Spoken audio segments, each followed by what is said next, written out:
full set tonight. This is exciting. Your headliner for the evening, Kibbitznest. You have a very special hand to David Rodriguez.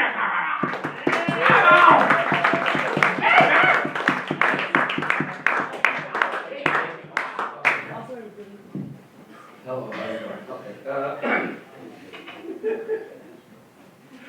On the way here, I drove past an adult bookstore. It's for people who don't have the internet. And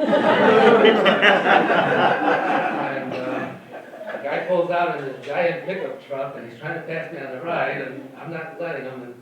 But then he pulls up even to me, and we make eye-to-eye contact. And I'm like, oh, I can see his low self-esteem. Because you know what they say, the bigger the vehicle, the smaller the penis, right? That's why I drive a Mini Cooper.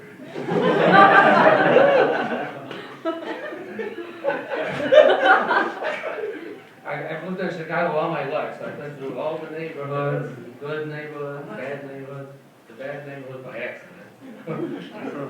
One time I was on the expressway, and my car engine died. And it's like, so I'm just like coasting, and luckily I see a ramp. I was like, okay, hopefully I can coast off the expressway. But it's uphill, and I'm like, please, let me get up. And then the light turns green. Please let me make the rest of the intersection and park. And I make it, and I'm there by a bunch of high, tall buildings, right? And I'm like, I don't know where I'm at, but I have a feeling this isn't a good place, right? And then suddenly a car pulls up behind me, and I think, oh, it's the cops. But it wasn't. And then I get out, and the black guy gets out of the car. I'm like, uh-oh. And he says, do you need help? And I don't know what to say, but deep down inside, I'm like, boy, do I ever need help. You know, and so then I walk to the front of my car, he walks to the back end of his car. I open up my hood, he opens up his trunk, and I'm hiding behind the hood now. I'm like, oh. And so then next thing I know, I'm standing there face to face with him, he's got a toolbox, you know. I'm like, oh. Okay, he said, let's start your car. And 2 minutes, he gets it started up. And I'm going to give him some money. I pull out my wallet, I'm going to give him a $20 bill. He said, oh, no, that's okay. But then he looks up and he's like, oh, shit, those are the projects. And he takes off. You know? And I'm thinking, well, if he's here. So I took off after him, you know. So last name Rodriguez, I'm Mexican, and my parents were Mexican too. No, seriously, you know, that's the way it works, right? Genealogy, right? And so, and what I do for a living, I teach Spanish. And so, the foreign language teachers have a joke. I don't know if you've heard it, right? So, what do you call somebody who speaks 2 languages? Bilingual, right? So, and what do you call somebody who speaks 3 languages? Trilingual. And what do you call somebody who speaks 1 language? American. and I just say this because since I teach Spanish, I want everybody to know that this Mexican did not take the job away from an American.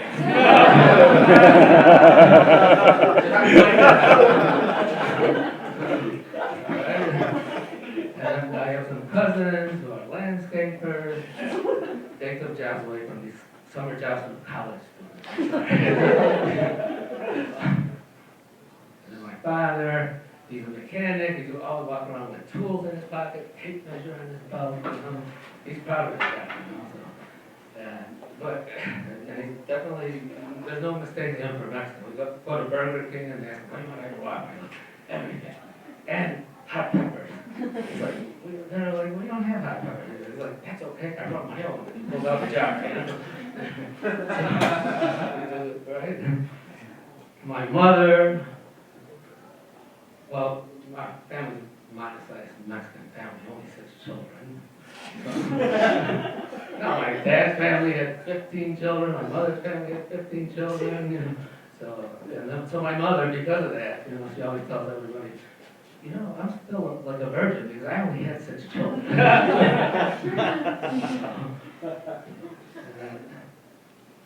And then I have one impression. I've never tried to decide before. I don't know if it's any good, but I'm going to try it out. Right? Okay. Okay, go on. You have to focus, right? Okay. I want to stop you fly.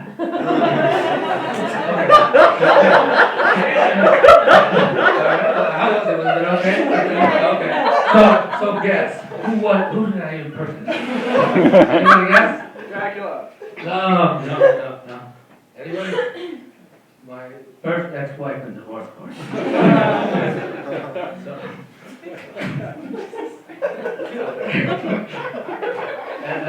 Well, now I'm married again, and well, it's harder to find a spouse when you're older, and then I got I'm getting older, and I'm gaining a little weight, I run a little slower, and your perspective on life changes a little bit, right? So like now I still see a pretty woman, and I'm like, wow, but then I'm like, well, look at her mom. It's like, wait a minute, what's going on here, right?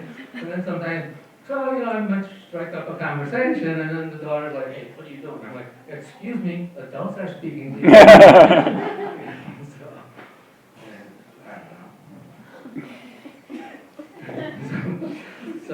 So now I'm married to a Polish woman, and she was born in Poland. I met her on AveMaria.com. So she's Catholic. She told me she was a virgin. But when she first came to the country, she had to learn English. She was a Polish cleaning lady, and so then when we started living together, it became a problem because I set down a glass to get, and then I go to the fridge, get the juice. When I come back, the glass is gone. I'm like, hey, where's my glass? Oh, I put it in the dishwasher. Or when I take a shower, I leave my clothes out on the bed. By the time I get out of the shower, hey, where are my clothes? I put in the dirty clothes hamper. Right? That's what she was used to doing, right? And then sometimes, and the floors would always be spotless. And you could eat off the floors, and then sometimes we actually did because she didn't want to dirty the dishes. And then we'd be walking down the street, she'd be picking up litter. I'm like, oh my goodness. But on the plus side, she went to IIT and she studied environmental sciences.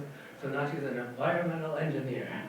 So, so she has so many. Oh yeah, no, this is the America, right?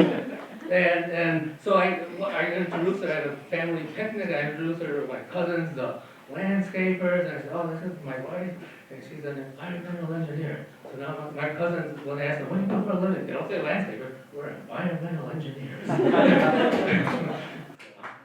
And, well, that's about all. Okay.